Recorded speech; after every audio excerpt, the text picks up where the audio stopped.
ਤੇ ਹਰ ਜਗ੍ਹਾ ਜਿੱਥੋਂ ਤੁਸੀਂ ਦਵਾਈ ਲੈਣੀ ਹੈ ਜ਼ਿੰਦਗੀ 'ਚ ਇੱਕ ਯਾਦ ਰੱਖਣੀ ਹੈ ਗੱਲ, ਤੁਸੀਂ ਅਗਲੇ ਨੂੰ ਕਹਿਣਾ ਵੀ ਮੈਨੂੰ GST ਵਾਲਾ ਬਿੱਲ ਚਾਹੀਦਾ। ਇਹ ਬਹੁਤ ਸ਼ਾਬਾਸ਼ੀ ਵਾਲੀ ਗੱਲ ਹੈ। ਅੱਜ ਨੋਟ ਕਰ ਲਓ, ਜਿਹੜੀ DMC ਦੀ ਦਵਾਈ ਆ ਉਹ DMC ਦੇ ਬਾਹਰ ਮਿਲੂਗੀ, ਕ੍ਰਿਸ਼ਨਾ ਹਸਪੀਟਲ ਦੀ ਦਵਾਈ ਕ੍ਰਿਸ਼ਨਾ ਹਸਪੀਟਲ ਦੇ ਬਾਹਰ ਮਿਲੂਗੀ, CMC ਦੀ ਦਵਾਈ CMC ਦੇ ਬਾਹਰ ਮਿਲੂਗੀ। ਕਿਉਂ? Medical mafia. ਡਾਕਟਰਾਂ ਨੂੰ ਇੱਕੋ ਬੇਨਤੀ ਕਰੋ ਕਿ ਮੈਨੂੰ ਸਾਲਟ ਨੇਮ ਲਿਖ ਕੇ ਦੇ, ਮੈਂ ਸਾਲਟ ਨੇਮ ਦੇ ਆਧਾਰ ਤੇ ਦਵਾਈ ਆਪਦੀ ਪਸੰਦ ਨਾਲ ਲਵਾਂਗਾ। ਡਾਕਟਰਾਂ ਨੇ ਹਟਣਾ ਨਹੀਂ, ਕੰਪਨੀਆਂ ਨੇ ਛਿੱਲ ਲਾਉਣੋਂ ਨਹੀਂ ਹਟਣਾ। ਸੋਸ਼ਲ ਮੀਡੀਆ ਉੱਤੇ ਇੱਕ ਨੌਜਵਾਨ ਦੀ ਵੀਡੀਓ ਕਾਫੀ ਵਾਇਰਲ ਹੋ ਰਹੀ ਹੈ, ਜਿਸ ਨੇ ਦਵਾਈਆਂ ਦੀ ਵਿਕਰੀ ਨੂੰ ਲੈ ਕੇ ਸਵਾਲ ਚੁੱਕੇ ਨੇ। ਨੌਜਵਾਨ ਨੇ ਆਖਿਆ ਕਿ ਲੁਧਿਆਣਾ ਮੋਦੀਖਾਨਾ ਵਾਲੇ ਬਲਜਿੰਦਰ ਸਿੰਘ ਜਿੰਦੂ ਨੇ ਹੁਣ ਲੋਕਾਂ ਨੂੰ ਜਾਗਰੂਕ ਕਰ ਦਿੱਤਾ ਹੈ, ਜਿਸ ਲਈ ਹੁਣ ਸਭ ਨੂੰ ਅੱਗੇ ਆ ਕੇ ਹੋਰੀ ਲੁੱਟ ਤੋਂ ਬਚਣਾ ਚਾਹੀਦਾ ਹੈ। ਇਸ ਦੇ ਨਾਲ ਹੀ ਨੌਜਵਾਨ ਨੇ ਹੋਰ ਕੀ ਖੁਲਾਸੇ ਕੀਤੇ ਨੇ, ਆਓ ਉਹ ਵੀ ਸੁਣਾ ਦਿੰਦੇ ਹਾਂ। ਸਤਿ ਸ਼੍ਰੀ ਅਕਾਲ ਜੀ ਸਾਰਿਆਂ ਨੂੰ, ਮੈਂ ਪ੍ਰਵਿੰਦਰ ਲਾਪਰਾ। ਅੱਜ ਬਹੁਤ ਦਿਨਾਂ ਬਾਅਦ ਤੁਹਾਡੇ ਸੰਗ ਲਾਈਵ ਹੋਇਆ। 2-3 ਦਿਨਾਂ ਤੋਂ ਮੈਂ ਸੋਸ਼ਲ ਮੀਡੀਆ ਤੇ ਦੇਖ ਰਿਹਾ, ਬਹੁਤ ਰੌਲਾ ਪਿਆ ਹੋਇਆ ਦਵਾਈਆਂ ਦੇ ਮੁੱਦੇ ਨੂੰ ਲੈ ਕੇ, ਸੇਵਾ ਦੇ ਮੁੱਦੇ ਨੂੰ ਲੈ ਕੇ। ਫਿਰ ਜਿੰਨੀ ਕੁ ਮੈਨੂੰ ਇਸ ਫੀਲਡ ਦੀ ਨੌਲੇਜ ਹੈ, ਮੈਂ ਸੋਚਿਆ ਮੈਂ ਵੀ ਤੁਹਾਡੇ ਨਾਲ ਆਪਦੇ ਵਿਚਾਰ ਸਾਂਝੇ ਕਰਾਂ। ਸਭ ਤੋਂ ਪਹਿਲਾਂ ਮੈਂ ਸ਼ਲਾਘਾ ਕਰੂੰਗਾ ਗੁਰੂ ਨਾਨਕ ਮੋਦੀਖਾਨੇ ਵਾਲਿਆਂ ਦੀ, ਜਿਹੜੇ ਕਿ ਬਹੁਤ ਹੀ ਵਾਜਬ ਰੇਟਾਂ ਤੇ, ਜਿਹੜੇ ਕਹਿੰਦੇ ਰੇਟ ਟੂ ਰੇਟ ਦਵਾਈਆਂ ਦੇ ਰਹੇ ਨੇ। ਇਹ ਬਹੁਤ ਵੱਡੀ ਗੱਲ ਹੈ। ਉਹਨਾਂ ਦੀ ਸਾਰੀ ਟੀਮ, ਸਿੱਖ ਵੈਲਫੇਅਰ ਕਾਉਂਸਲ, ਉਹਨਾਂ ਨੂੰ ਮੇਰਾ ਸਲੂਟ ਹੈ ਕਿ ਉਹਨਾਂ ਨੇ ਕੋਈ ਉਪਰਾਲਾ ਕੀਤਾ। ਤੇ ਦੂਜਾ ਉਵੇਂ ਦਾ ਹੀ ਇੱਕ ਉਪਰਾਲਾ ਗਿੱਲ ਰੋਡ ਤੇ 13 ਡਿਪਾਰਟਮੈਂਟਲ ਸਟੋਰ ਦੇ ਨਾਮ ਤੇ ਹੈ, ਜਿੱਥੇ ਲੋਕਾਂ ਨੂੰ ਬਹੁਤ ਵਾਜਬ ਰੇਟ ਤੇ ਰੋਜ਼ਮਰਾ ਦਾ ਘਰ ਦਾ ਰਾਸ਼ਨ ਦਾ ਸਮਾਨ ਮਿਲਦਾ। ਸੋ ਦੋਸਤੋ, ਗੁਰੂ ਨਾਨਕ ਮੋਦੀਖਾਨੇ ਵਰਗੇ ਮੋਦੀਖਾਨੇ ਹਰ ਸ਼ਹਿਰ ਵਿੱਚ ਹੋਣੇ ਚਾਹੀਦੇ ਆ, ਪਰ ਉਹਦੇ 'ਚ ਜਿਵੇਂ ਕਿ ਇੱਥੇ ਲੁਧਿਆਣੇ ਜਿਹੜਾ ਮੋਦੀਖਾਨਾ, ਇਹ ਮੇਰੇ ਹਿਸਾਬ ਨਾਲ ਕਿਸੇ ਮਤਲਬ ਲਈ ਨਹੀਂ ਖੋਲਿਆ ਗਿਆ। ਇਹਦਾ ਇੱਕੋ ਇੱਕ ਰੀਜ਼ਨ ਹੈ ਕਿ ਸੇਵਾ ਭਾਵਨਾ। ਜਿਹੜੀ ਵੀ ਚੀਜ਼ ਸੇਵਾ ਭਾਵਨਾ ਨਾਲ ਕੀਤੀ ਜਾਵੇ ਉਹ ਵੱਡੀ ਹੁੰਦੀ ਹੈ। ਗੁਰੂ ਨਾਨਕ ਮੋਦੀਖਾਨੇ ਦੀ ਤਰਜ਼ ਤੇ ਚੱਲਦੇ ਹੋਏ ਸਰਕਾਰ ਨੂੰ ਵੀ ਕਠੋਰ ਫੈਸਲਾ ਲੈਣਾ ਚਾਹੀਦਾ। ਅੱਜ ਮੈਂ ਤੁਹਾਡੇ ਨਾਲ ਗੱਲ ਕਰੂੰਗਾ, ਇੱਕ ਸੋਲੂਸ਼ਨ ਲੈ ਕੇ ਆਇਆ ਮੈਂ, ਵੀ ਜਿਹੜਾ 10 ਵਾਲਾ ਪੱਤਾ ਉਹ 200 ਦਾ ਵਿਕਦਾ ਹੈ, ਕਿਉਂਕਿ ਉਹਦੀ 200 MRP ਹੈ, ਕਾਸਟਿੰਗ 10 ਰੁਪਏ ਤੇ ਦੁਕਾਨਦਾਰ ਨੂੰ ਆਉਂਦੀ ਹੈ, ਬਟ ਉਹ ਹਰ ਜਗ੍ਹਾ ਨਹੀਂ ਹੁੰਦਾ। ਉਹਦੇ 'ਚ ਵੀ ਇੱਕ ਚੱਕਰ ਹੈ। ਦਵਾਈਆਂ ਦੋ ਤਰ੍ਹਾਂ ਦੀਆਂ ਹੁੰਦੀਆਂ, ਐਥੀਕਲ ਤੇ ਜੈਨਰਿਕ। ਕੈਮਿਸਟ ਵੀ ਦੋ ਤਰੀਕੇ ਦੇ ਹੁੰਦੇ ਆ, ਇੱਕ ਜਿਹੜੇ ਆਮ ਗਲੀ ਮੁਹੱਲੇ ਦੀ ਦੁਕਾਨਾਂ, ਇੱਕ ਜਿਹੜੇ ਹਸਪਤਾਲਾਂ ਦੇ ਬਾਹਰ ਦੁਕਾਨਾਂ। ਜ਼ਿਆਦਾਤਰ ਹਸਪਤਾਲਾਂ ਨੇ ਕੀ ਬਿਜ਼ਨਸ ਬਣਾਇਆ ਹੋਇਆ ਹੈ ਕਿ ਇੱਕ ਟੀਕਾ ਜਿਹੜਾ ਉਹਨਾਂ ਨੂੰ 400 ਰੁਪਇਆ ਕਾਸਟ ਕਰਦਾ, ਜਿਹੜਾ ਕਿ ਮੋਦੀਖਾਨੇ 'ਚ ਵੀ ਹੋਇਆ ਵੀ 400 ਦਾ ਕਾਸਟ ਕਰਦਾ, 2500 ਦਾ ਵਿਕਦਾ। ਉਹ ਆਪਦੀ ਮੈਨੂਫੈਕਚਰਿੰਗ ਖੁਦ ਕਰਦੇ ਆ। ਗਵਰਨਮੈਂਟ ਰੈਗੂਲੇਟਰੀ ਕੋਈ ਐਸੀ ਅਥਾਰਟੀ ਅੱਜ ਤੱਕ ਨਹੀਂ ਬਣੀ ਕਿ ਜਿਹੜੀ ਕਿ ਦਵਾਈਆਂ ਦੇ MRP ਤੈਅ ਕਰ ਦੇਵੇ। ਬਣੀਆਂ ਪਰ ਉਹ ਕੰਮ ਨਹੀਂ ਕਰਦੀਆਂ। ਡਰੱਗ ਇੰਸਪੈਕਟਰ ਆ ਜਿਹੜੇ, ਉਹ ਸਿਰਫ ਦੁਕਾਨਾਂ ਤੇ ਜਾਂਦੇ ਆ, ਰੇਡਾਂ ਮਾਰਦੇ ਆ ਛੋਟੀ ਮੋਟੀ ਚੀਜ਼ਾਂ। ਤੁਹਾਨੂੰ ਸੱਚਾਈ ਦੱਸਾਂ, ਡਰੱਗ ਇੰਸਪੈਕਟਰ ਜਦੋਂ ਦੁਕਾਨ ਤੇ ਰੇਡ ਮਾਰਨ ਜਾਂਦਾ, ਜਦੋਂ ਤੁਸੀਂ ਉਹਦੀ ਜੇਬ 'ਚ ਉਹਦੀ ਦੇਖ ਅਨੁਸਾਰ 2 ਤੋਂ 5000 ਪਾ ਦੋਗੇ, ਤੁਹਾਡੀ ਦੁਕਾਨ ਤੋਂ ਉਹ ਉਨੇ ਕੁ ਪੈਸੇ ਲੈ ਕੇ ਚਲੇ ਜਾਂਦਾ ਤੇ ਉਹਨੂੰ ਕੋਈ ਮਤਲਬ ਨਹੀਂ ਦੁਕਾਨ ਤੇ ਕੀ ਵਿਕਦਾ, ਕਿਵੇਂ ਵਿਕਦਾ। ਇਹ ਮੈਂ ਖੁਦ ਐਕਸਪੀਰੀਅੰਸ ਕੀਤਾ। 2009 'ਚ ਮੈਂ ਖੋਲੀ ਸੀ ਦ ਡਰੱਗ ਮਾਰਟ ਦੇ ਨਾਂ ਤੇ ਦਵਾਈਆਂ ਦੀ ਦੁਕਾਨ। ਮੈਂ ਵੀ ਲੋਕਾਂ ਨੂੰ 10% ਡਿਸਕਾਊਂਟ ਦਿੰਦਾ ਹੁੰਦਾ ਸੀ, ਕਿਉਂਕਿ ਉੱਥੇ ਮੇਰੇ ਐਥੀਕਲ ਮੈਡੀਸਿਨ ਜ਼ਿਆਦਾ ਵਿਕਦੀ ਸੀ ਤੇ ਮੈਨੂੰ 18% ਤੇ ਆਉਂਦੀ ਹੁੰਦੀ ਸੀ। 8% ਸਿਰਫ ਖਰਚੇ ਕੱਢਣ ਨੂੰ ਰੱਖੇ ਹੋਏ ਸੀ। ਬਟ ਇਹਦਾ ਇੱਕੋ ਇੱਕ ਸੋਲੂਸ਼ਨ ਹੈ, ਦਵਾਈ ਕੰਪਨੀ ਨੇਮ ਤੇ ਬ੍ਰਾਂਡਿੰਗ ਹੋ ਕੇ ਨਾ ਵਿਕੇ। ਜਿਵੇਂ ਕਿ ਕਈ ਬਾਹਰਲੀ ਕੰਟਰੀਜ਼ 'ਚ ਹੁੰਦਾ, ਦਵਾਈ ਵਿਕੇ ਸਾਲਟ ਨੇਮ ਤੇ। ਤੁਸੀਂ ਕਿਸੇ ਵੀ ਡਾਕਟਰ ਕੋ ਜਾਂਦੇ ਹੋ, ਇਹ ਚੀਜ਼ ਦਾ ਹੱਲ ਤੁਸੀਂ ਖੁਦ ਕਰ ਸਕਦੇ ਹੋ। ਸਰਕਾਰ ਕਰੇ ਨਾ ਕਰੇ, ਪਰ ਤੁਹਾਡੇ ਸ਼ਮਤਾ। ਤੁਸੀਂ ਡਾਕਟਰ ਨੂੰ ਇਹ ਕਹਿਣਾ ਵੀ ਮੈਨੂੰ ਬ੍ਰਾਂਡ ਨੇਮ ਨਹੀਂ ਚਾਹੀਦਾ, ਤੁਸੀਂ ਮੈਨੂੰ ਸਾਲਟ ਨੇਮ ਲਿਖੋ। ਜੇ ਤੁਹਾਨੂੰ ਬੁਖਾਰ ਹੈ, ਡਾਕਟਰ ਨੇ ਤੁਹਾਨੂੰ ਪੈਰਾਸੀਟਾਮੋਲ ਦੇਣੀ ਹੈ, ਉਹ ਕਰੋਸਿਨ ਲਿਖਦਾ, ਡੋਲੋ ਲਿਖਦਾ ਜਾਂ ਪੈਰਾਸਿਪ ਲਿਖਦਾ। ਇਹਦੇ 'ਚ ਵੀ ਡਿਫਰੈਂਸ ਹੈ। ਜੇ ਉਹ ਕਰੋਸਿਨ ਲਿਖਦਾ ਤਾਂ ਕਰੋਸਿਨ ਐਥੀਕਲ ਹੈ, ਪੈਰਾਸਿਪ ਜੈਨਰਿਕ ਹੈ। ਪੈਰਾਸਿਪ ਦਾ ਪੱਤਾ ਜੀ ਤੇ 60 ਰੁਪਏ MRP ਹੈ, ਉਹ 5 ਰੁਪਏ ਦਾ ਪੱਤਾ ਹੁੰਦਾ। ਕਰੋਸਿਨ ਦਾ ਪੱਤਾ ਜਿਹਦੇ ਤੇ ਸਪੋਜ਼ ਕਰੋ 10 ਰੁਪਏ MRP ਹੈ, ਤਾਂ ਉਹ ਰਿਟੇਲਰ ਨੂੰ 8 ਰੁਪਏ ਦਾ ਆਇਆ ਹੋਊਗਾ। ਇੱਕੋ ਇੱਕ ਹੱਲ ਹੈ ਕਿ ਡਾਕਟਰ ਸਾਲਟ ਨੇਮ ਲਿਖਣਾ ਸ਼ੁਰੂ ਕਰ ਦੇਣ, ਬਟ ਡਾਕਟਰਸ ਨੇ ਕਰਨਾ ਨਹੀਂ। ਗੱਲ ਕੌੜੀ ਲੱਗਣੀ ਹੈ। ਅੱਜ ਮੈਂ ਇੱਕ ਇੰਟਰਵਿਊ ਦੇਖ ਰਹੀ, ਉੱਥੇ ਇੱਕ ਭਰਾ ਨੇ ਕਿਹਾ ਵੀ ਮੇਰੇ ਤਾਂ ਜਿੰਨੇ ਮਰਜ਼ੀ ਪਰਚੇ ਦੇ ਦਿਓ, ਮੈਂ ਤਾਂ ਚੋਰ ਨੂੰ ਚੋਰ ਕਹੂੰਗਾ। ਬਟ ਚੋਰ ਕਵਾਂਗੇ ਕਿਹਨੂੰ? ਚੋਰ ਆਪਾਂ ਕੰਪਨੀ ਨੂੰ ਕਵਾਂਗੇ ਕਿ ਡਾਕਟਰਾਂ ਨੂੰ ਕਵਾਂਗੇ? ਇਹਦਾ ਵੀ ਇੱਕ ਸਿਸਟਮ ਹੈ।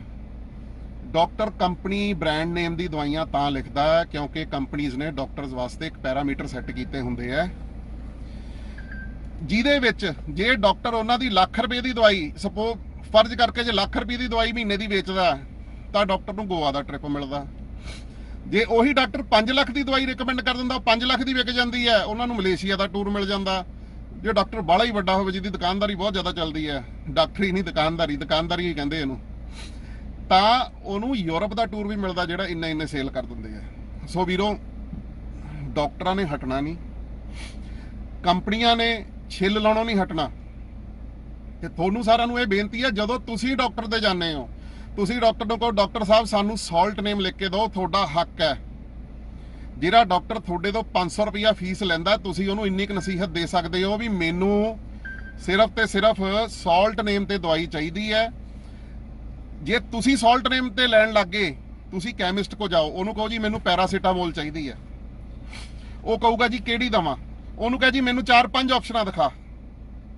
ਚਾਰੋਂ ਪੰਜੋ ਆਪਸ਼ਨਾਂ 'ਚ ਉਹਨੂੰ ਪੁੱਛੋ ਵੀ ਆਹ ਕਿੰਨੇ ਦੀ ਪਊਗੀ, ਆਹ ਕਿੰਨੇ ਦੀ ਪਊਗੀ, ਆਹ ਕਿੰਨੇ ਦੀ ਪਊਗੀ। ਜਿਹੜੀ ਤੁਹਾਨੂੰ ਰੇਟ ਵਾਜਬ ਲੱਗਦਾ ਤੁਸੀਂ ਉਹ ਪੈਰਾਸੀਟਾਮੋਲ ਲਓ। ਤੁਸੀਂ ਕਰੋਸਿਨ ਕਿਉਂ ਲਓ, ਕਿਉਂ ਡੋਲੋ ਲਓ, ਕਿਉਂ ਪੈਰਾਸਿਪ ਲਓ? ਜਿਹੜੀ ਤੁਹਾਨੂੰ ਪਤਾ, ਜਿਹੜੀ ਤੁਹਾਨੂੰ ਸਸਤੀ ਪੈ ਰਹੀ ਹੈ। ਬਟ ਇਹਦੇ 'ਚ ਵੀ ਇੱਕ ਚੀਜ਼ ਦਾ ਧਿਆਨ ਰੱਖਿਓ, ਜਿਹੜੀ ਜੈਨਰਿਕ ਮੈਡੀਸਿਨ, ਉਹਦੇ 'ਚ ਤੇ ਐਥੀਕਲ ਮੈਡੀਸਿਨ 'ਚ ਕੰਪੋਜੀਸ਼ਨ ਦਾ ਫਾਰਮੂਲਾ ਸੇਮ ਹੁੰਦਾ, ਬਟ ਉਹਦੀ ਬਣਾਵਟ ਦਾ ਢੰਗ ਅਲੱਗ-ਅਲੱਗ ਹੈ। ਵੱਡੀ ਕੰਪਨੀਆਂ ਨੇ ਪਲਾਂਟ ਲਾਏ ਹੋਏ ਨੇ, ਉੱਥੇ ਸਾਰਾ ਕੁਝ ਉਹਨਾਂ ਨੇ ਟੈਕਨੀਸ਼ੀਅਨ ਰੱਖੇ ਨੇ, ਲੈਬ ਟੈਕਨੀਸ਼ੀਅਨਸ ਨੇ, ਉਹ ਸਾਰਾ ਕੁਝ ਟੈਸਟ ਕਰਦੇ ਆ। ਤੇ ਜਿਹੜੀ ਜੈਨਰਿਕ ਮੈਡੀਸਿਨ ਹੁੰਦੀ ਹੈ, ਇਹ ਗਲੀ ਮੁਹੱਲਿਆਂ 'ਚ ਵੀ ਲੋਕ ਘਰਾਂ 'ਚ ਇੱਕ ਦੋ ਮਸ਼ੀਨਾਂ ਲਾ ਕੇ ਦਵਾਈਆਂ ਪੈਕ ਕਰਕੇ ਵੇਚੀ ਜਾਂਦੇ ਆ। ਹਰ ਕੰਪਨੀ, ਜਿਵੇਂ ਸਿਪਲਾ, ਤਾਂ ਸਿਪਲਾ ਦੀ ਵੀ 2 ਡਿਵੀਜ਼ਨਸ ਆ, ਇੱਕ ਐਥੀਕਲ, ਇੱਕ ਜੈਨਰਿਕ। ਤੁਸੀਂ ਸਿਪਲਾ ਦੀ ਜੈਨਰਿਕ ਲਓ। ਹਰ ਕੰਪਨੀ ਜਿਹੜਾ ਸਾਲਟ ਮੈਨੂਫੈਕਚਰ ਕਰਦੀ ਹੈ ਐਥੀਕਲ 'ਚ, ਉਹਦਾ ਜੈਨਰਿਕ ਵੀ ਕਰਦੀ ਹੈ ਤੇ ਉਹ ਸੇਮ ਮਸ਼ੀਨਾਂ ਤੇ ਬਣਦਾ। ਸਿਰਫ ਇੰਨੀ ਕੁ ਸਲਾਹ, ਜਿਹੜੇ ਲੋਕਲ ਬ੍ਰਾਂਡ ਨੇਮ ਹੈ, ਜਿਵੇਂ DMC 'ਚ ਪਹਿਲਾਂ ਚੱਲਦਾ ਹੁੰਦਾ ਸੀ, ਹੁਣ ਤਾਂ ਮੈਨੂੰ ਨਹੀਂ ਪਤਾ। ਜਦੋਂ DMC 'ਚ ਆਈ ਥਿੰਕ ਉਦੋਂ ਠੇਕਾ ਹੁੰਦਾ ਸੀ ਦੱਤਾ ਬ੍ਰਦਰਸ ਕੋ, ਉਹਨਾਂ ਨੇ ਇੱਕ ਦਵਾਈਆਂ ਦਾ ਮਾਫੀਆ ਬਣਾਇਆ ਹੁੰਦਾ ਸੀ। ਜਿਹੜੀ ਦਵਾਈ DMC ਦੇ ਅੰਦਰ 2000 ਦੀ ਮਿਲਦੀ ਸੀ, ਉਹ ਬਾਹਰ 3-4 ਫਾਰਮੇਸੀਆਂ ਵੱਡੀਆਂ ਉਹਨਾਂ ਤੋਂ ਮੇਰੇ ਖਿਆਲ ਨਾਲ, ਪਰ ਲੋਕਾਂ ਨੂੰ ਇਹ ਨਹੀਂ ਪਤਾ ਕਿ ਜਿਹੜੀ ਅੱਧੋ ਰੇਟ ਬਾਹਰ ਮਿਲਦੀ ਹੈ, ਉਹ ਉਹਨਾਂ ਨੂੰ 10 ਪੈਸੇ ਤੇ ਆਈ ਹੁੰਦੀ ਸੀ, 10% ਤੇ। ਇੰਨਾ ਮਾਰਜਨ ਹੈ ਉਹ ਵਾਲੀ ਜੈਨਰਿਕ 'ਚ।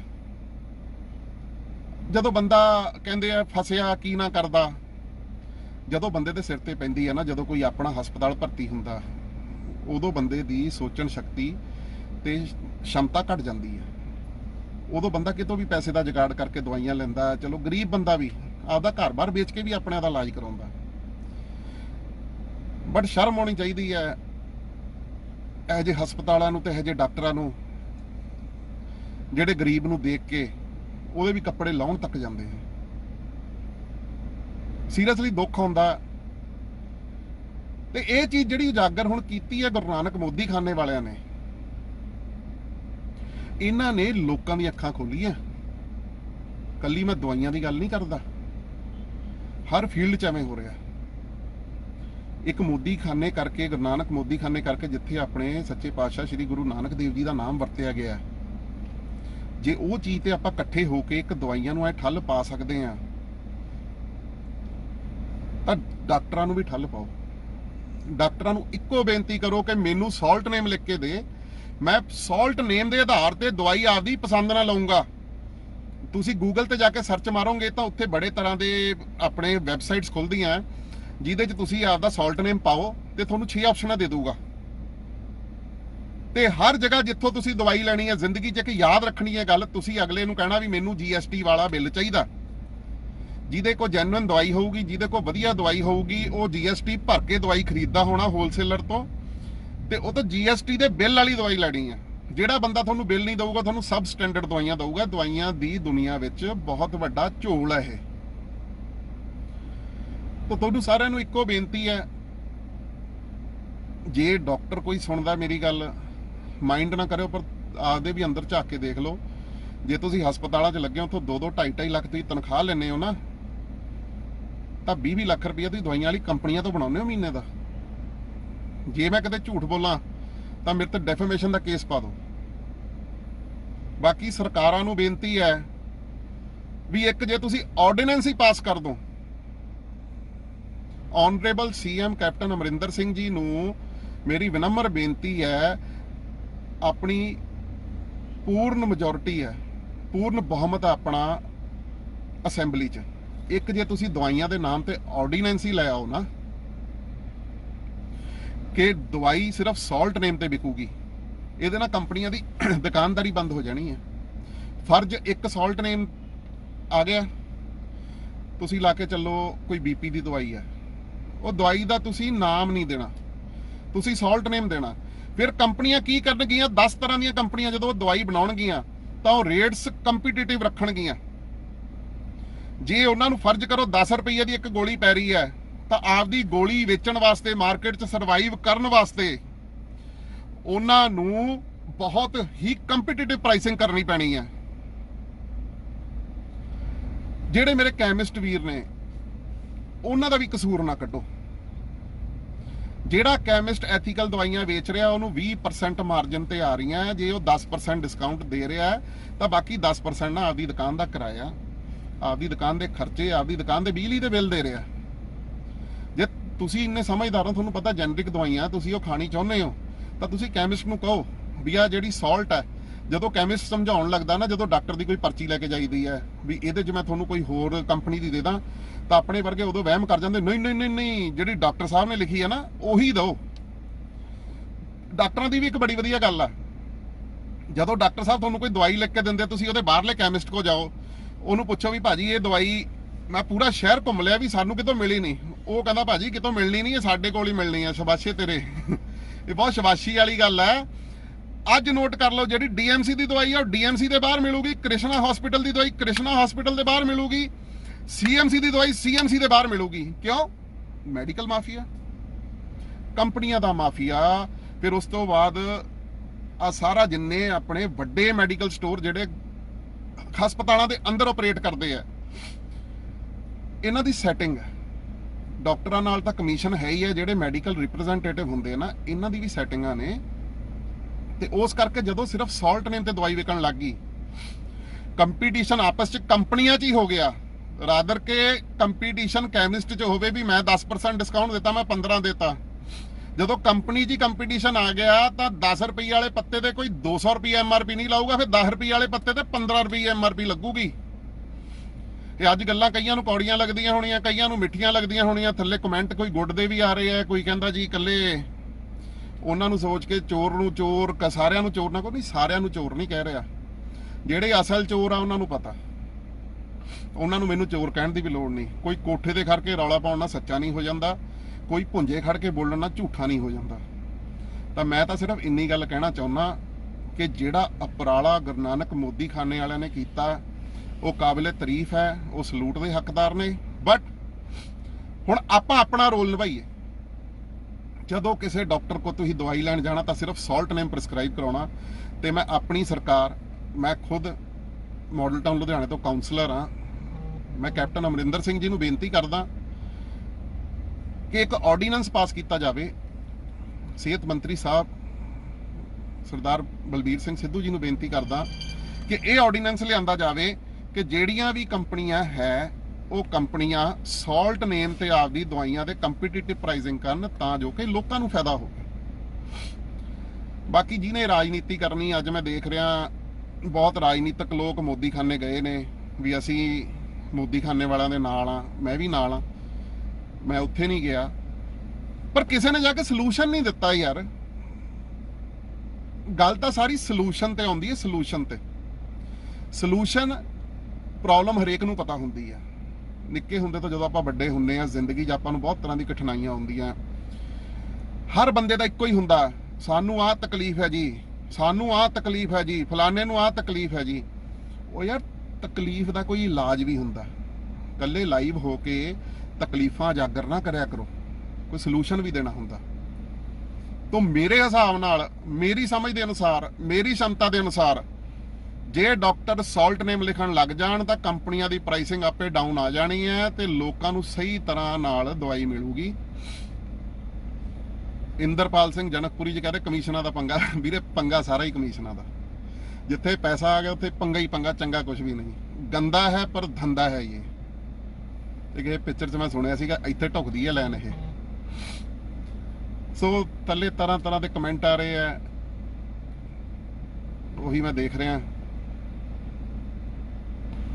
ਸੋ ਵੀਰੇ ਮੁੱਖ ਦੀ ਗੱਲ ਇਹ ਹੈ, ਜਿਸ ਦਿਨ ਬ੍ਰਾਂਡ ਨੇਮ ਨੂੰ ਛੱਡ ਕੇ ਤੁਸੀਂ ਐਥੀਕਲ ਡਿਵੀਜ਼ਨ 'ਚ ਹੀ ਸਾਲਟ ਨੇਮ ਤੇ ਆ ਗਏ ਤਾਂ ਉਸ ਦਿਨ ਜੈਨਰਿਕ ਤੇ ਐਥੀਕਲ ਵਾਲਾ ਪੰਗਾ ਵੀ ਮੁੱਕ ਜੂ।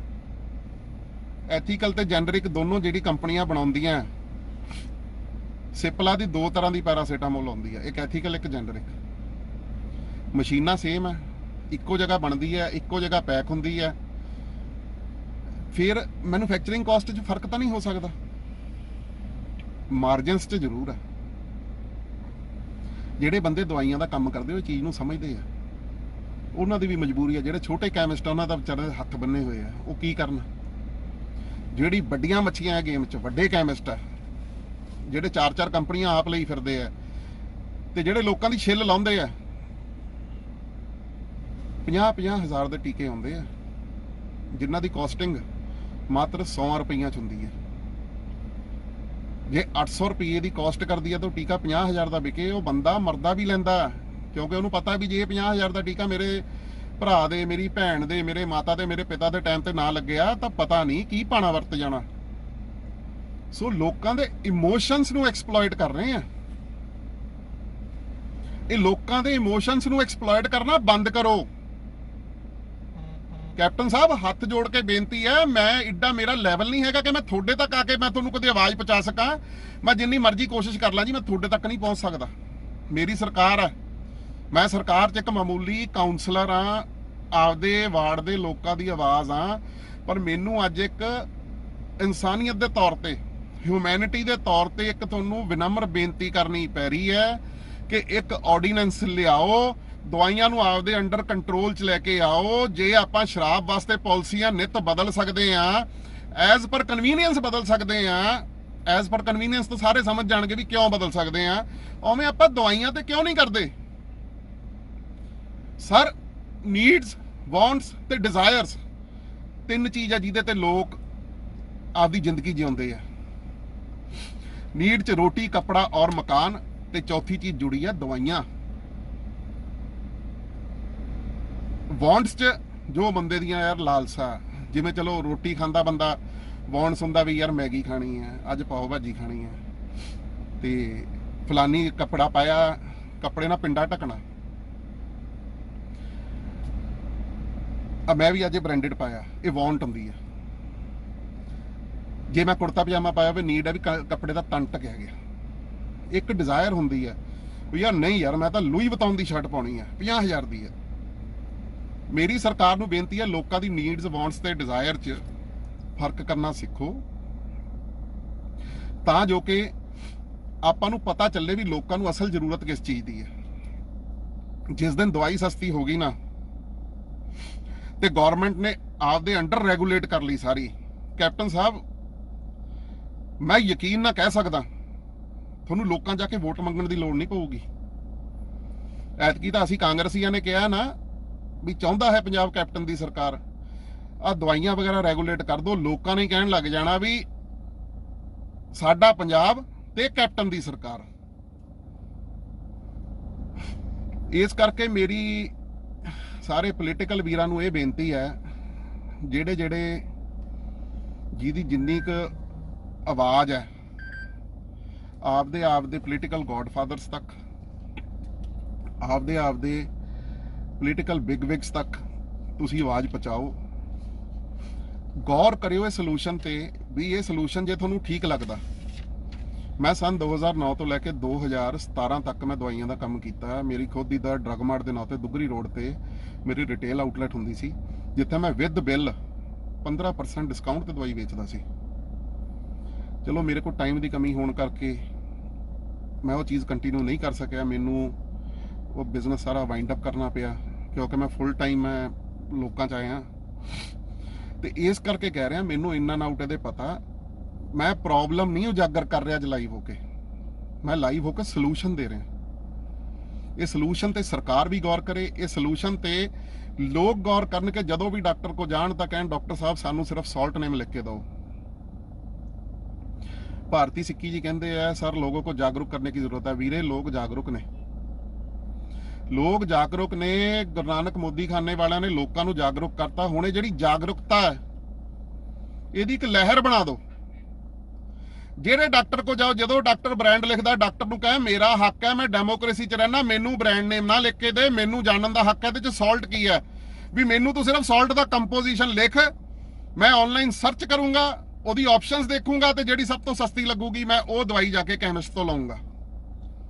ਤੇ ਕੈਮਿਸਟ ਵੀਰਾਂ ਨੂੰ ਵੀ ਬੇਨਤੀ ਹੈ ਕਿ ਜਦੋਂ ਤੁਸੀਂ ਦੇਖਦੇ ਹੋ ਕੋਈ ਤੁਹਾਡੇ ਕੋਲ ਦਵਾਈ ਲੈਣ ਆਇਆ, ਤੁਸੀਂ ਰეკਮੈਂਡ ਕਰਦੇ ਹੋ ਤਾਂ ਪਲੀਜ਼ ਉਹਨੂੰ ਸਸਤੀ ਦਵਾਈ ਰეკਮੈਂਡ ਕਰੋ ਯਾਰ।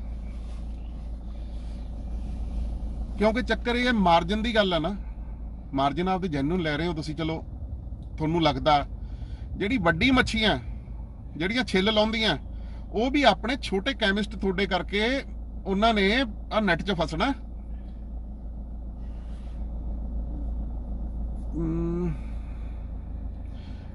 ਇੰਦਰਪਾਲ ਸਿੰਘ ਜਨਕਪੁਰੀ, ਮੈਂ ਤੁਹਾਡੇ ਸੁਝਾਵਾਂ ਤੋਂ ਸਹਿਮਤ ਹਾਂ। ਲਾਪਰਾ ਵੀਰੇ ਤੁਸੀਂ ਸਹਿਮਤ ਹੋ? सरकार को इस विषय पर कोई ना कोई कानून जरूर बनाना चाहिए। ਵੀਰੇ ਆਰਡੀਨੈਂਸ ਪਾਸ ਕਰ ਸਕਦੇ, ਕਿੱਡੀ ਗੱਲ ਹੈ ਯਾਰ। ਆਪਣੀਆਂ 78 ਸੀਟਾਂ ਪੱਪਲ 78-79 ਸੀਟਾਂ ਹੋਣੀਆਂ। 117 ਚੋਂ 75 ਪਲੱਸ ਸੀਟਾਂ ਲੈ ਕੇ ਆਪਾਂ ਅਸੈਂਬਲੀ 'ਚ ਬੈਠੇ ਆ। ਆਪੋਜੀਸ਼ਨ ਵਾਕਆਊਟ ਕਰ ਜੇ ਯਾਰ ਆ ਚੀਜ਼ ਤੇ ਵੀ ਨਹੀਂ ਜੀ ਅਸੀਂ ਇਹਦੇ ਨਾਲ ਸਹਿਮਤ ਨਹੀਂ। ਆਪਣੀ ਤਾਂ ਸਰਕਾਰ ਆਰਡੀਨੈਂਸ ਪਾਸ ਕਰ ਸਕਦੀ ਹੈ। ਪਲੀਜ਼ ਹੱਥ ਜੋੜ ਕੇ ਬੇਨਤੀ ਹੈ, ਆ ਜਿਹੜਾ ਮੇਰਾ ਸੋਲੂਸ਼ਨ ਹੈ, ਇੱਕ ਗਵਰਨਮੈਂਟ ਇਸ ਚੀਜ਼ ਨੂੰ ਰੈਗੂਲੇਟ ਕਰੇ ਤੇ ਗਵਰਨਮੈਂਟ ਸਾਰੇ ਜਗ੍ਹਾ ਹਦਾਇਤ ਕਰ ਦੇਵੇ ਕਿ ਜਿਹੜਾ ਵੀ ਡਾਕਟਰ ਕਿਸੇ ਬ੍ਰਾਂਡ ਨੇਮ ਨੂੰ ਲਿਖੂਗਾ ਉਹ ਡਾਕਟਰ ਦਾ ਲਾਇਸੈਂਸ ਕੈਂਸਲ ਕੀਤਾ ਜਾਊਗਾ। ਡਾਕਟਰ ਸਿਰਫ ਸ਼ਾਰਟ ਨੇਮ ਲਿਖੂਗਾ। ਜਦੋਂ ਡਾਕਟਰ ਡਾਕਟਰੀ ਦੀ ਪੜ੍ਹਾਈ ਵੀ ਕਰਦੇ, MBBS ਕਰਦੇ ਆ, ਤਾਂ ਉਹਨਾਂ ਨੂੰ ਪੜ੍ਹਾਇਆ ਜਾਂਦਾ ਹੈ ਕਿ ਬੁਖਾਰ ਪੈਰਾਸੀਟਾਮੋਲ ਨਾਲ ਉਤਰਨਾ। ਕਦੇ ਸੁਣਿਆ ਵੀ ਕਿਤਾਬਾਂ 'ਚ ਲਿਖਿਆ ਵੀ ਬੁਖਾਰ ਜੇ ਹੋ ਜੇ ਤਾਂ ਕਰੋਸਿਨ ਦੇ ਦਿਓ, ਪੈਰਾਸਿਪ ਦੇ ਦਿਓ ਜਾਂ ਤੀਜੀ ਡੋਲੋ ਦੇ ਦਿਓ। ਇਹ ਨਹੀਂ ਹੁੰਦਾ। ਆਪਦੀ ਪੜ੍ਹਾਈ ਨਾਲ ਵੀ ਜਸਟਿਸ ਕਰੋ। ਜਿਹੜੇ ਡਾਕਟਰ 2-2.5 ਲੱਖ ਤਨਖਾਹ ਲੈਂਦੇ ਆ ਨਾ, ਬਹੁਤ ਹੁੰਦਾ ਯਾਰ 2-2.5 ਲੱਖ ਮਹੀਨੇ ਦਾ ਆਪਣਾ ਖਰਚਾ ਕਰਨ ਨੂੰ। ਤੁਹਾਨੂੰ ਇੰਨੀ ਲੋੜ ਨਹੀਂ ਹੈਗੀ ਕਿ 20 ਲੱਖ ਕਮਾਓ, ਉਹ ਵੀ ਲੋਕਾਂ ਦੇ ਐਕਸਪੈਂਸ ਤੇ। ਤੁਹਾਨੂੰ ਕੀ ਪਤਾ ਲੋਕ ਕਿਵੇਂ ਕਮਾਈਆਂ ਕਰ ਯਾਰ ਦਵਾਈਆਂ ਲੈਂਦੇ ਆ। ਦਵਾਈ ਖਾਣਾ ਕਿਸੇ ਦਾ ਸ਼ੌਂਕ ਥੋੜੀ ਆ, ਲੋਕਾਂ ਦੀ ਮਜਬੂਰੀ ਹੈ। ਤੇ ਜਿੱਥੇ ਲੋਕਾਂ ਦੀ ਮਜਬੂਰੀ ਦਾ ਲੋਕ ਫਾਇਦਾ ਚੱਕਦੇ ਆ, ਉੱਥੇ ਇਨਸਾਨੀਅਤ ਦਾ ਘਾਣ ਹੁੰਦਾ। ਮੈਂ ਜ਼ਿਆਦਾ ਲੰਬਾ ਨਾ ਖਿੱਚਾਂ। ਸਰਪੰਚ ਸਿਮਰਨਜੀਤ ਸਿੰਘ ਰਿੱਕੀ ਜੀ, good job, government should consider it. Sir the consideration is totally in the hands of the government. I am a very puny little politician whose voice I think is not audible to the uppermost tier of the government and their officials and the bureaucrats. ਮੈਂ ਤਾਂ ਸਿਰਫ ਇੰਨੀ ਕਹਿ ਸਕਦਾ, ਮੈਂ 2 ਸਾਲ ਬਾਹਰ ਜਦੋਂ ਆਪਦੀ ਮਾਸਟਰਸ ਕੀਤੀ, ਪੜ੍ਹਾਈ ਕੀਤੀ ਹੈ ਵਿਦੇਸ਼ਾਂ 'ਚ, ਤਾਂ ਮੈਂ ਉੱਥੇ ਦੇਖਿਆ ਉੱਥੇ ਸਾਲਟ ਲਿਖਿਆ ਜਾਂਦਾ, ਪਰ ਉੱਥੇ ਤਾਂ ਚਲੋ ਮੈਡੀਕਲ ਫੈਸਿਲਿਟੀਜ਼ ਹੀ ਇੰਨੀ ਵਧੀਆ। ਉੱਥੇ ਮੈਡੀਕਲ ਫੈਸਿਲਿਟੀਜ਼ ਦਾ ਆਪਣਾ ਦੇਸ਼ ਮੁਕਾਬਲਾ ਨਹੀਂ ਕਰ ਸਕਦਾ ਕਿਉਂਕਿ ਉੱਥੇ ਮੈਡੀਕਲ ਐਜੂਕੇਸ਼ਨ ਸਭ ਕੁਝ ਗਵਰਨਮੈਂਟ ਫ੍ਰੀ ਦਿੰਦੀ ਹੈ। ਆਪਣੇ ਤਾਂ ਇੱਥੇ ਹਰ ਚੀਜ਼ ਦੀ ਚੋਰ ਬਜ਼ਾਰੀ ਆ। ਕਾਲਾ ਬਾਜ਼ਾਰੀ ਹੈ। ਅਖੀਰ ਇੱਕ ਵਾਰ ਫਿਰ ਹੱਥ ਜੋੜ ਕੇ ਤੁਹਾਡਾ ਸਾਰਿਆਂ ਦਾ ਧੰਨਵਾਦ ਕਰਦਾ ਕਿ ਮੈਂ ਤਾਂ ਇਹ ਗੱਲ ਕਹਿ ਸਕਦਾ ਸੀ, ਤੁਸੀਂ ਸੁਣੀ ਹੈ। ਸੋਲੂਸ਼ਨ ਇਹੀ ਹੈ ਕਿ ਡਾਕਟਰ ਸਾਲਟ ਨੇਮ ਲਿਖਣ ਤਾਂ ਕਾਲਾ ਬਾਜ਼ਾਰੀ ਬੰਦ ਹੋਵੇ। ਐਥੀਕਲ ਤੇ ਜਨਰਿਕ ਦਾ ਵੀ ਮੁੱਦਾ ਛੱਡ ਦਿਓ। ਜਦੋਂ ਸਾਲਟ ਨੇਮ ਆ ਗਿਆ, ਐਥੀਕਲ ਤੇ ਜਨਰਿਕ ਡਿਵੀਜ਼ਨਾਂ ਮਿਕਸ ਹੋ ਜਾਣੀਆਂ ਇਹਨਾਂ ਨੂੰ ਇੱਕੋ ਹੀ ਚੀਜ਼ ਬਣਨੀ ਹੈ ਵੀ ਯਾਰ ਸਿਪਲਾ ਦੀ ਇਹ ਦਵਾਈ ਆਉਂਦੀ ਹੈ ਜੀ, ਇਹਦਾ ਕੀ ਰੇਟ ਹੈ, ਇਹਦਾ ਇੰਨਾ ਰੇਟ ਹੈ। ਤਾਂ ਲੋਕਾਂ ਨੇ ਕਹਿਣਾ ਅੱਛਾ ਜੀ ਇੰਨੇ ਰੇਟ ਗਿਰ ਗਏ। ਗਿਰਦੇ ਹੀ ਆ ਦਵਾਈਆਂ ਦੇ ਰੇਟ। ਆਰਥੋਡੈਕਸ MR ਲੈ ਲਓ, ਆਪਣੇ ਬਹੁਤ ਤਰ੍ਹਾਂ ਦੀ ਔਗਮੈਂਟਿਨ ਦਵਾਈ ਸੀ ਜਿਹੜੀ ਕਿ ਬਹੁਤ ਜ਼ਰੂਰੀ ਦਵਾਈ ਹੁੰਦੀ ਸੀ, ਜਿਵੇਂ ਗਲਾ ਖਰਾਬ ਹੋ ਗਿਆ ਜਾਂ ਕਿਸੇ ਦੇ ਅਜ਼ਿਥਰੋਮਾਈਸਿਨ ਹੋ ਗਈ, ਇਹਨਾਂ ਦੇ ਰੇਟ ਅੱਧੇ ਕੀਤੇ ਆ ਗਵਰਨਮੈਂਟ ਨੇ। ਜੇ ਉਦੋਂ ਅੱਧੇ ਕਰ ਸਕਦੇ ਆ ਤਾਂ ਹੁਣ ਕਿਉਂ ਨਹੀਂ ਕਰਦੇ? ਰੈਗੂਲੇਟਰੀ ਅਥਾਰਟੀ ਬਣਾ ਦਿਓ ਜੀ, ਕਿਸੇ ਰਿਟਾਇਰਡ IAS ਨੂੰ ਉਹਦੇ ਉੱਪਰ ਲਾ ਦਿਓ, ਕਿਉਂਕਿ ਜਿਹੜਾ ਬੰਦਾ ਰਿਟਾਇਰ ਹੋਇਆ ਹੁੰਦਾ ਨਾ ਉਹਨੂੰ ਕਿਸੇ ਦਾ ਡਰ ਨਹੀਂ ਹੁੰਦਾ ਵੀ ਕੱਲ ਨੂੰ ਮੇਰੇ ਸਿਰ ਤੇ ਕਿਹੜੀ ਡਾਂਗ ਗਿਰਨੀ ਹੈ। ਨੌਕਰੀ 'ਚ ਰਹਿੰਦਾ ਬੰਦਾ ਏਡਾ ਸਟੈਪ ਨਹੀਂ ਚੱਕ ਸਕੂ, ਰਿਟਾਇਰਡ ਬੰਦਾ बिल्कुल सही स्टेप चक सकूगा। मेरी करुणा पेशेंट के लिए DMC हॉस्पिटल रोज का 45,000 ले रहा है, इस पर भी 2 शब्द बोलिए करुणा पेशेंट के लिए। भाई जी हुण मैं ये चीज़ ते की कमेंट करा, मैं DMC तो तुहानूं पहले ही दसता, DMC हस्पताल नहीं है, DMC एक होटल है, एक 7 स्टार होटल है जिथे कमरा बहुत महंगा मिलता। ਇਹ ਤਾਂ ਚਲੋ ਐਤਕੀ ਆਪਾਂ ਕਰੋਨਾ ਦੀ ਚਪੇਟ 'ਚ ਆਏ ਆ। ਤੁਹਾਨੂੰ ਪਤਾ ਡੇਂਗੂ ਦੇ ਟਾਈਮ 'ਚ ਕੀ ਹਾਲ ਹੁੰਦਾ? ਜਿਹੜੇ ਕੋਰੀਡੋਰ 'ਚ ਵੀ ਗੱਦੇ ਲਾ ਕੇ ਪਾਏ ਹੁੰਦੇ ਆ ਨਾ, ਉਹਨਾਂ ਤੋਂ ਵੀ ਪੈਸੇ ਆਏ ਵਸੂਲਦੇ ਆ ਵੀ ਜਿਵੇਂ ਇਹਨਾਂ ਨੇ ਕੱਲ ਨੂੰ ਦੁਬਾਰਾ ਬਿਮਾਰ ਹੋਣਾ ਹੀ ਨਹੀਂ, ਵੀ ਆ ਹੁਣੇ ਹੀ ਸਭ ਕੁਝ ਇਹਨਾਂ ਦਾ ਬਕਵਾ ਦਿਓ ਵੀ ਮੁੜ ਕੇ ਬੰਦਾ ਬਿਮਾਰ ਹੋਣੋਂ ਵੀ ਡਰੇ। ਪਰਮਾਤਮਾ ਕਿਸੇ ਨੂੰ ਹਸਪਤਾਲ ਦਾ ਦਰ ਨਾ ਦਿਖਾਵੇ, ਬਟ ਜਿੰਨੇ ਹਸਪਤਾਲ ਵਾਲੇ ਲੋਕਾਂ ਦੀ ਛਿੱਲ ਲਾਉਂਦੇ ਆ ਨਾ, ਮਜ਼ਾਕ ਨਹੀਂ ਕਰਦਾ ਬਾਈ ਗੋਡ, ਬੰਦਾ ਬਿਮਾਰ ਹੋਣੋਂ ਹੀ ਡਰਦਾ ਯਾਰ, ਮੈਂ ਕਿਤੇ ਗਲਤੀ ਨਾਲ ਬਿਮਾਰ ਨਾ ਹੋ ਜਾ, ਮੇਰਾ ਤਾਂ ਘਰ ਵਿਕ ਜੂ। ਮੈਨੂੰ ਇਹ ਗੱਲ ਤੇ ਨਾ ਓਏ ਹੋਏ ਪੱਪਲ, ਨਹੀਂ ਗੱਲ ਸੀਰੀਅਸ ਨਹੀਂ ਇਹ? ਬਿਲਕੁਲ। ਗਰੀਬ ਬੰਦਾ ਬਿਮਾਰ ਹੋ ਸਕਦਾ ਨਾ, ਜੇ ਹੁੰਦਾ ਘਰੇ ਦੀ ਦਵਾਈ ਵੀ ਲੈ ਲਈਦੀ ਹੈ। ਮੈਂ ਤੇ ਪੱਪਲ ਇੱਕ ਦਿਨ ਮੈਂ ਹੱਸਦਾ ਸੀ, ਮੈਂ ਕਿਹਾ ਪੱਪਲ ਯਾਰ ਆਪਾਂ ਗੱਡੀ ਸੈਨੀਟਾਈਜ਼ਰ ਰੱਖਿਆ ਵੀ ਤੂੰ ਵੀ ਕੈਰੀ ਕਰਿਆ ਕਰ। ਉਹ ਕਹਿੰਦਾ ਭਾਜੀ ਮੈਂ ਨਹੀਂ ਰੱਖਣਾ। ਮੈਂ ਕੀ ਹੋਇਆ? ਕਹਿੰਦਾ ਗਰੀਬਾਂ ਨੂੰ ਕਿੱਥੇ ਕਰੋਨਾ ਹੋਣਾ, ਕਹਿੰਦਾ ਜਿਹੜਾ ਬੰਦਾ ਇਲਾਜ ਹੀ ਨਹੀਂ ਕਰਾ ਸਕਦਾ, ਕਹਿੰਦਾ ਉਹਨੂੰ ਕਰੋਨਾ ਆਪੇ ਹੀ ਹੋ ਕੇ ਹਟ ਜਾਣਾ। ਲਵਲੀ ਚੁੱਕ ਭਾਜੀ ਤੁਸੀਂ ਖੁਦ ਹੈਲਥ ਮਿਨਿਸਟਰ ਨੂੰ ਲੈਟਰ ਅਪਡੇਟ ਕਰੋ ਇਸ ਮੁੱਦੇ ਤੇ ਜਿੰਨੀ ਜਲਦੀ ਹੋ ਸਕਦਾ ਬਰੋ। ਵੀਰੇ ਅੱਜ ਮੇਰਾ ਪੜ੍ਹ ਕੇ ਇਹੀ ਦਿਮਾਗ 'ਚ ਆਇਆ, ਮੈਂ ਹੈਲਥ ਮਿਨਿਸਟਰ ਜੀ ਨੂੰ ਤੇ CM ਸਾਹਿਬ ਨੂੰ, ਹੈਲਥ ਮਿਨਿਸਟਰ ਸਾਹਿਬ ਦੇ ਸ਼ਲਾਘਾਯੋਗ ਕਦਮ ਹੈ ਜਿਹੜਾ COVID-19 'ਚ ਉਹਨਾਂ ਨੇ ਕੰਮ ਕੀਤਾ। ਬਹੁਤ ਸਮਝਦਾਰ ਤੇ ਸੂਝਵਾਨ ਨੇ ਸਰਦਾਰ ਬਲਬੀਰ ਸਿੰਘ ਸਿੱਧੂ ਜੀ।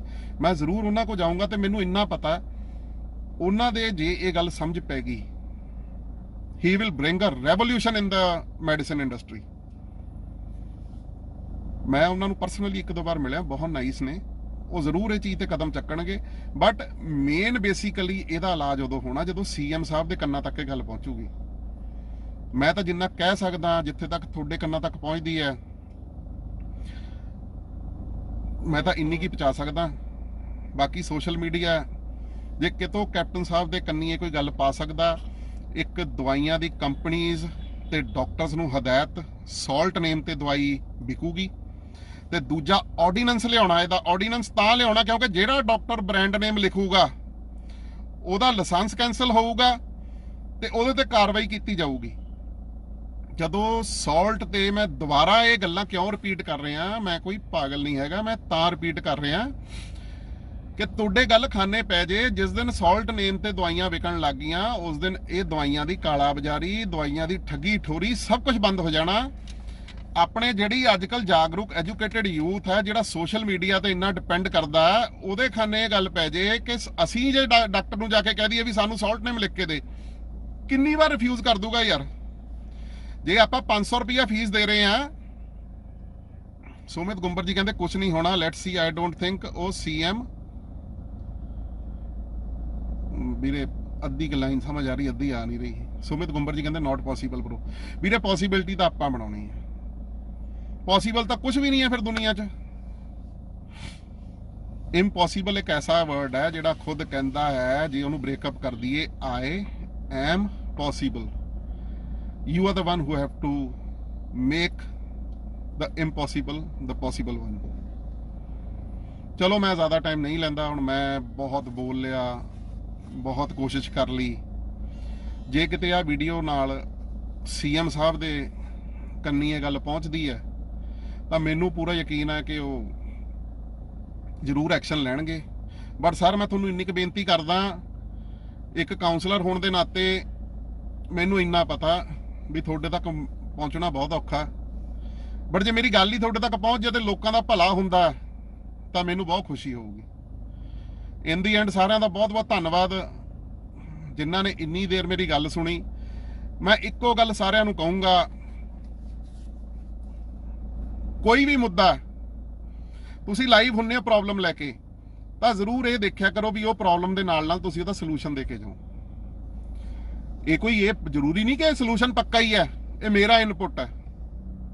ਕਈਆਂ ਨੂੰ ਪਸੰਦ ਵੀ ਆ ਸਕਦਾ, ਕਈ ਉਲਟ ਵੀ ਹੋਣਗੇ, ਬਟ ਇਨ ਦੀ ਐਂਡ ਮੈਂ ਫੇਰ ਤੋਂ ਇੱਕ ਵਾਰ ਗੁਰੂ ਨਾਨਕ ਮੋਦੀਖਾਨਾ ਤੇ 13 ਡਿਪਾਰਟਮੈਂਟਲ ਸਟੋਰ ਜਿਹੜਾ ਗਿੱਲ ਰੋਡ ਤੇ ਹੈ, ਉਹਨਾਂ ਦੇ ਸ਼ਰਧਾ ਨੂੰ, ਉਹਨਾਂ ਦੀ ਸੇਵਾ ਭਾਵਨਾ ਨੂੰ ਬਿਗ ਸਲੂਟ ਕਰਦਾ ਤੇ ਪ੍ਰਮਾਤਮਾ ਨੂੰ ਇੰਨੀ ਕੁ ਬੇਨਤੀ ਕਰਦਾ, ਆ ਜਿਹੜੇ ਯੋਧੇ ਲੱਗੇ ਹੋਏ ਆ ਸਾਰੇ ਕੰਮਾਂ ਤੇ, ਇਹਨਾਂ ਨੂੰ ਇੰਨੀ ਕੁ ਸ਼ਕਤੀ ਦੇ ਵੀ ਇਸੇ ਭਾਵਨਾ ਨਾਲ, ਬਿਨਾਂ ਕਿਸੇ ਪ੍ਰੋਫਿਟ ਤੋਂ, ਬਿਨਾਂ ਕਿਸੇ ਮੰਤਵ ਤੋਂ ਇਹ ਸੇਵਾ ਕਰਦੇ ਰਹਿਣ।